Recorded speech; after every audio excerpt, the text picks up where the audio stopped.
Pag-usapan natin ang pagkakaiba ng wikang Tagalog, ng wikang Pilipino at ng wikang Filipino.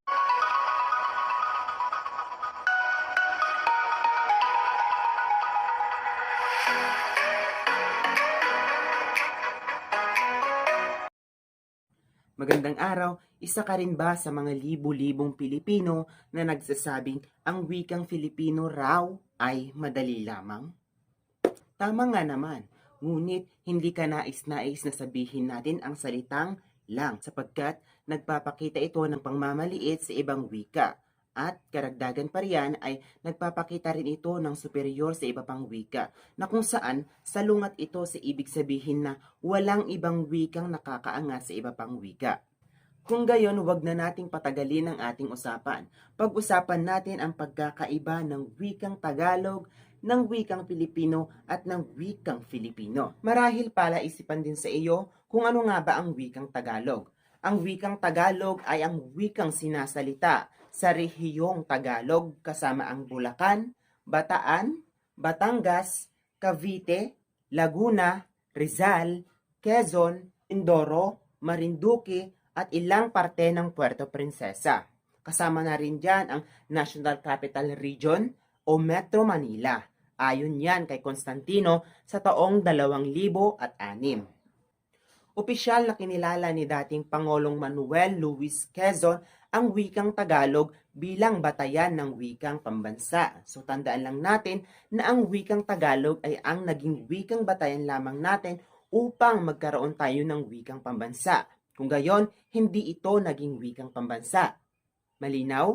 Ito ay ayon sa bisa ng kautosang tagapagpaganap bilang 134 noong ika-30 ng Disyembre sa taong 1934 at sinimulang ituro ito sa buong kapuluan sa taong 1940.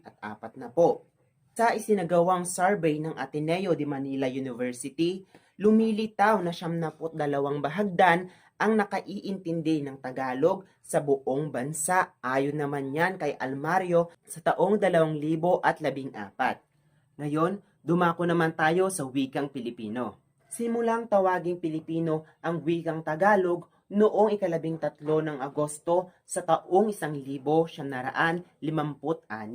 Sa bisa ito ng kautosang pangkagawaran bilang 7 na nilagdaan ni Jose Romero na dating kalihim ng kagawaran ng edukasyon. Ayon naman kay Panganiban sa taong 1970, ang pagpapalit tawag sa Tagalog tungong Pilipino noong 1959 ay may mga dahilan.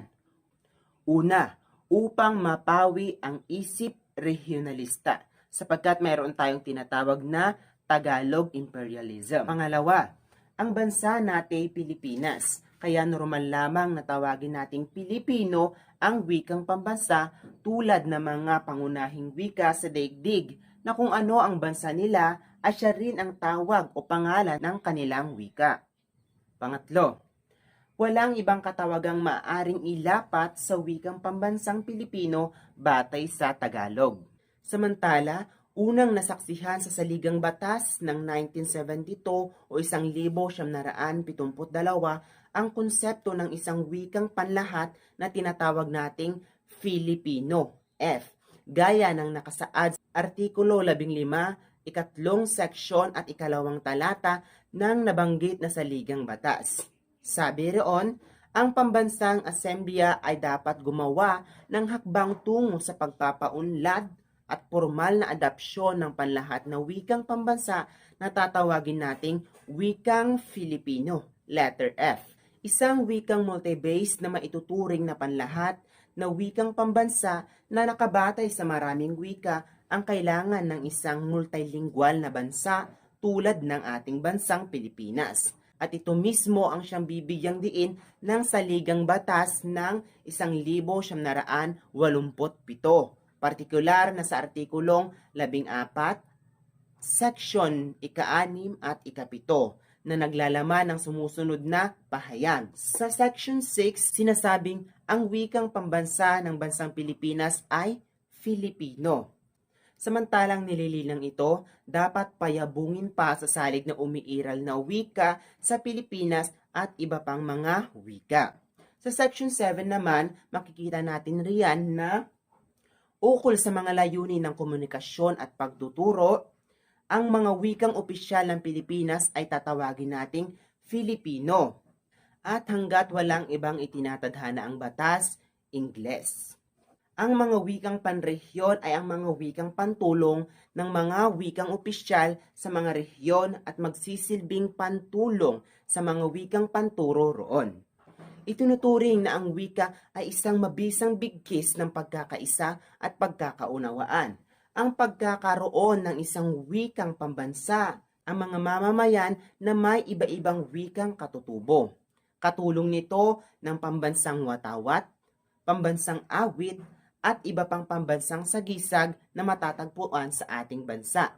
Ayon yan sa tinuuran ni Almario sa taong 2014.